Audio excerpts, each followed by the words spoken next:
আরজিকর কাণ্ড, ঘটনাস্থল পরিদর্শনের জন্য আবেদন। আরজিকর হাসপাতালে মহিলা চিকিৎসকের ধর্ষণ ও খুনের মামলায় ঘটনাস্থল পরিদর্শনের আর্জি জানালেন নির্যাতিতা পরিবারের আইনজীবীরা। সোমবার শিয়ালদহ কোর্টে এই আর্জি জানানো হয়।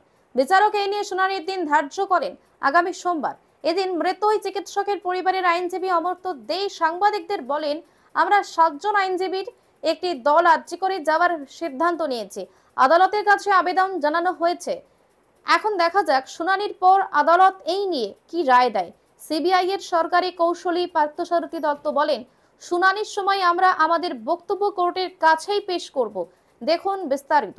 অন্যদিকে আরজিকরের আর্থিক দুর্নীতি মামলায় ধৃত 5 অভিযুক্ত মামলা থেকে অব্যাহতি চেয়ে আলিপুরের সিবিআই এর বিশেষ আদালতের বিচারক সুজিত কুমার ঝায়ের এজলাসে আর্জি জানিয়েছিলেন। এই নিয়ে শুনানিও শেষ হয়েছে। সোমবার ছিল রায়দানের দিন, কিন্তু এদিন সেই রায় পিছিয়ে বিচারক এই বিষয়ে দিন ধার্য করেন আগামী 9 জুলাই।